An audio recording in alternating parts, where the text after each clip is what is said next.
Hundreds of Hong Kong police raided the Stand News office in the early hours of Wednesday morning, using a warrant under the much criticised national security law to collect boxes of what were described as journalistic materials.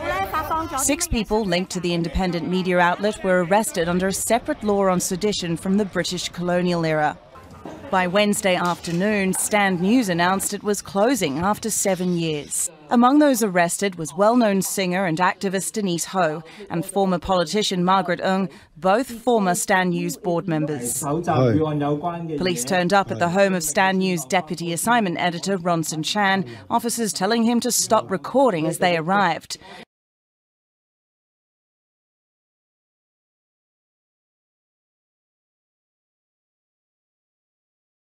Tonight, after 6 days of deliberation, a jury found Ghislaine Maxwell guilty of 5 out of 6 federal charges, including sex trafficking of minors, which is the most serious and carries up to 40 years behind bars. Throughout the 3-week trial, prosecutors calling 24 witnesses. The heart of their case, 4 women who say they were recruited, groomed, and lured by Maxwell when they were teenagers so they could be sexually abused by Jeffrey Epstein. The prosecution calling Maxwell Epstein's partner in crime, saying Epstein was able to sexually abuse young girls because Maxwell was the key to the whole operation. Jurors were reminded that she lived with him for years and was even referred to as the lady of the house. Prosecutors tying the pair by showing pictures of them together throughout the years, adding Maxwell received more than $30 million from Epstein during the years her alleged crimes were committed.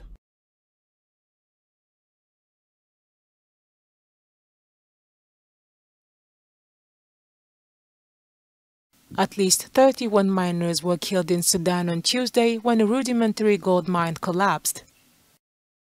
The head of the state-run mineral resources company said that the tragic accident occurred near Nuhud, a town about 100 kilometers west of Khartoum.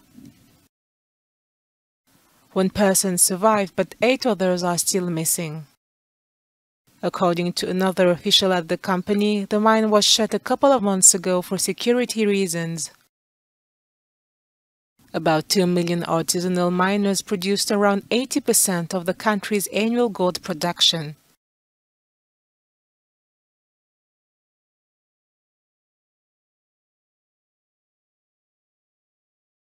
As the unresolved India-China border standoff continues to brew tensions between both the nations, latest media reports now claim that China is sending machine gun-carrying robots at the border to further fuel the conflict.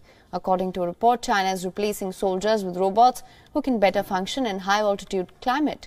Chinese military has already started deploying robots in its western desert regions. The measure has been taken as Chinese troops struggle to cope with extreme weather temperatures in the border region. Dozens of unmanned vehicles are being sent to Tibet, with the majority deployed at the line of actual control, where Chinese troops are locked into a standoff with the Indian soldiers. These vehicles are capable of carrying both weapons and supplies. Vehicles include machine gun carrying sharp claws that can be operated wirelessly, and the Mule 200 that can be used as a supply vehicle.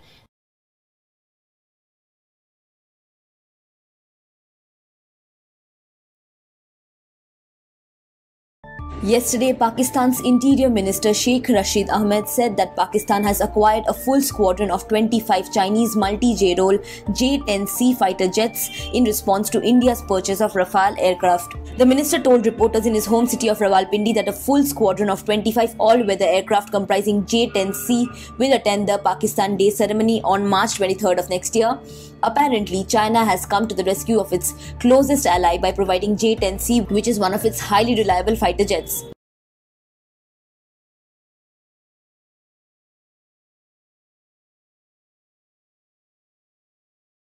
Masks will again be mandatory on the streets of Paris come Friday. The new rule applies if you're outside in the capital or its suburbs, except if you're using a vehicle. It's hoped the measure will slow down what the French health minister called a dizzying rate of infections. Wednesday marked another national record with more than 200,000 new cases. Daily hospital admissions are averaging more than 1,000 a day, mostly unvaccinated people. This is below the peak of 3,500 during the first wave, but some hospitals have started cancelling non-essential operations.